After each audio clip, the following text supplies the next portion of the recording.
Hello, my name is Monica Granados. I'm the director of open science at Creative Commons. Creative Commons is the nonprofit behind the licenses that allow you to share, to remix, reuse materials in art, in science, in education, in culture.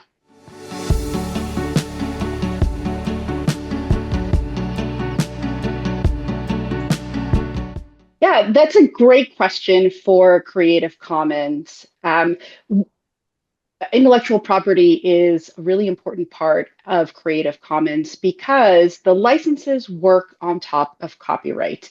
When Creative Commons first started, the idea was to hack copyright, to give creators who hold copyright to their creation a legal right to share their work in the way that they want it to be shared. So we have a spectrum of licenses from most permissive to least permissive that gives creators the ability to give others a way to reuse their work, whether that's for commercial purposes or non-commercial purposes, allow them to change the work or not change the work.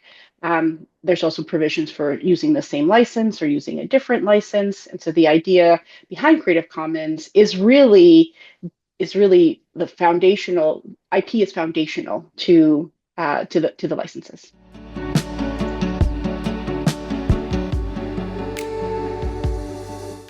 Yeah, the challenges, especially at the intersection of open science and intellectual property, or specifically copyright, I think it's really a lack of knowledge or deep knowledge about intellectual property and copyright.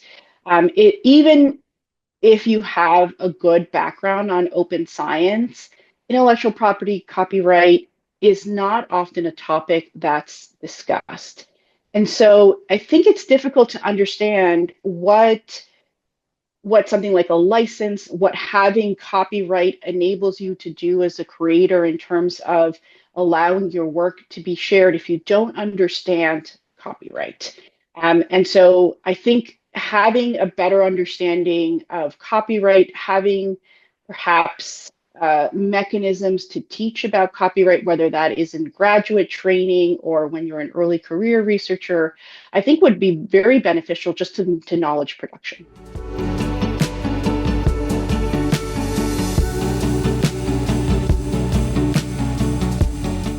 I think that relates a bit to what I was speaking about earlier. I'm a trained ecologist, and I was actually somebody who really got interested in open science because I wanted to do knowledge production differently. I wanted to help others do knowledge production differently.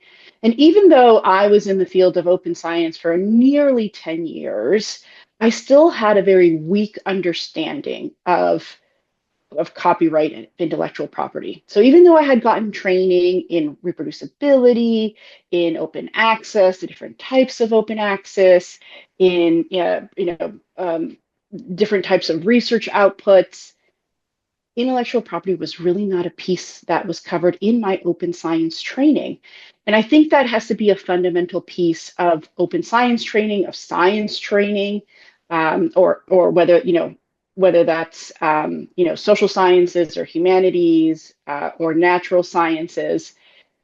I think it has to be an important component to be able to connect the outputs that you produce and how you can make them not only free to access, but at Creative Commons, we really believe that something is not open access until you have free access to it, but you also have an open license, which allows then others to use that product downstream. And so I think capacity building is an incredibly important piece that I hope to see not only be integrated into open science training, but I think just like graduate training and formal training in knowledge production.